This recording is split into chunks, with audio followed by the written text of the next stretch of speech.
ለሀገራችን ችግር ተጠያቂ ከሆኑ አካላት ወላጅ አንዱ ነው። መምህራን፣ የሃይማኖት አባት፣ ማህበረሰብ፣ መንግስት የሚሉት አካላት ተጠያቂ ናቸው የሚል ሀሳብ አቅርቤ ነበረ። ወላጅ ያልኩበት ምክንያት እንግዲህ የኔ ሀሳቦች ናቸው። እነዚህ የኔን ሀሳቦች ደግሞ ኮሜንት ማድረግ ይቻላል፣ ማስተካከል ይቻላል። በአንድ ግለሰብ ሀሳብ ትክክል ነው ሙሉ ትክክል ነው ተብሎ ላይ ይወሰድ ይችላል። ግን እኔ ያሰብኩትን ነው የምናገረው። እዚህ ጋር ምንድን ነው ወላጅ ሲባል በስነ ምግባር ልጅን የሚያሳድገው ወላጅ ነው። መቼ ማንም ሰው በጣም ዱርዬ የነበረ ሰካራም ወይም ጠጭ ወይም ደግሞ ቃሚ በተለያዩ ሰዎች ያለ ሰው ተስፋ የቆረጠ ሰው ብንለው እንኳን ማንም ሰው ለልጁ መጥፎ አይመኝም። ልጁን በመጥፎ ማሳደግ አይፈልግም። አሁን ግን በምን ምክንያት እንደሆነ ባላቅም ልጆች የሚያድጉበት መንገድ ወይም ያደግንበት መንገድ ልክ ያልሆነ ይመስለኛል።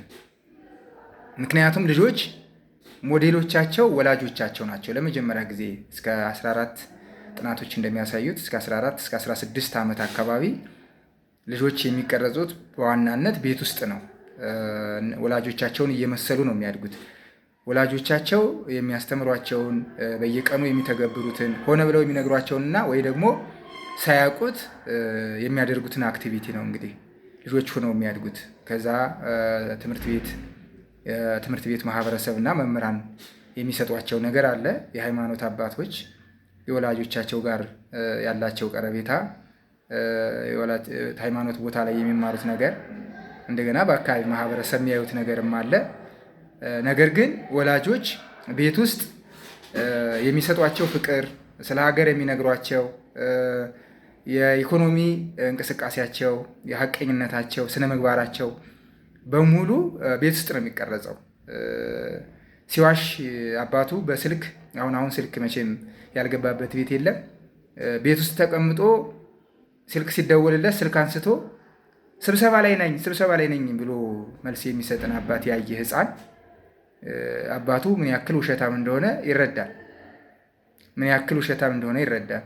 እንደገና የአባቱን ገቢ የሚያውቅ ሕፃን ትንሽ በተለይ ከፍ ካለ በኋላ የአባቱን ገቢ የሚያውቅ ሕፃን አባቱ የሆነ ነገር ይዞ ሲመጣ ከየት ይዞት እንደመጣ የሚረዳ ከሆነ የአባቱን አካሄድ ለመሄድ ነው የሚሞክረው።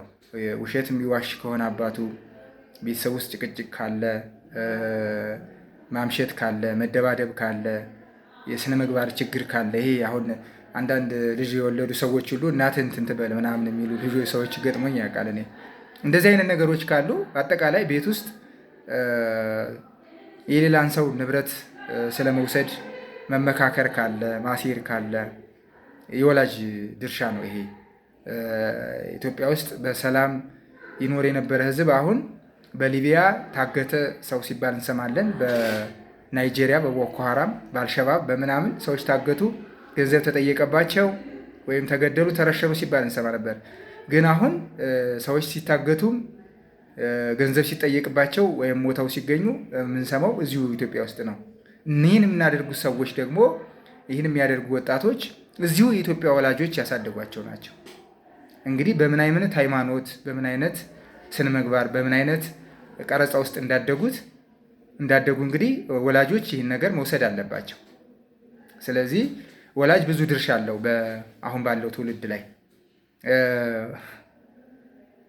አሁን ይሄ ብልሹ አሰራርና ያላግባብ በአቋራጭ መበልጸግ አሁን በአብዛኛው ማህበረሰብ እየተለመደ መጥቷል። ማለት በጣም መጥፎም አይደለም፣ መጥፎ ነው ተብሎ ራሱ አይወሰድም። አንድ ወላጅ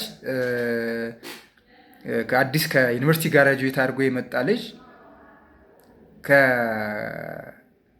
ከገንዘብ የሚገኝበት ቦታ ቢቀጠር ቤተሰብ ጎረቤት መጥቶ ቡና አፍልቶ ልጅሽ የሚበላበት ቦታ ተቀጠረ፣ ቤቶች ልማት ወይ ደግሞ ግንባታ ፍቃድ ወይ ደግሞ ይሄ ምንድን ነው ብዙ ነገር ይገኝበታል ተብሎ የሚታሰብ አካባቢ ከደሞዝ በተጨማሪ ነገሮች እንደዚህ ይገኙባቸዋል ተብሎ ሀሜትም ሆነ በተግባር የሚታወቁ ቦታዎች ላይ አንድ ልጅ ተቀጠረ ሲባል ገና ልጁ በጥሩ ስነ ምግባር ከዩኒቨርሲቲ መጥቶ እንኳን ቢሆን ቤተሰብ ልጅሽ ልጃችሁ የሚበላበት ቦታ ተቀጠረ ተብሎ እንኳን ደስ አላችሁ ቡና ፈንድሻው ተደርጎ የሚባልበት ሁኔታ ነው ያለው። ልጁ ደግሞ በማግስቱ በል እንግዲህ ተፍተፍ ብለህ ደግሞ ቃሉ ተቀይሯል፣ ተፍተፍ ብለህ ራስህን ቀይር ተብሎ የሚመከርበት ሁኔታ ነው ያለው። ስለዚህ ማህበረሰቡ ራሱ ብልሹ አሰራርን እየለመደው እንደ ኖርማል እያየው ያለበት ሁኔታ ስላለ ወላጆች በዚህ ጉዳይ ትልቅ ድርሻ አላቸው ባይ ነኝ።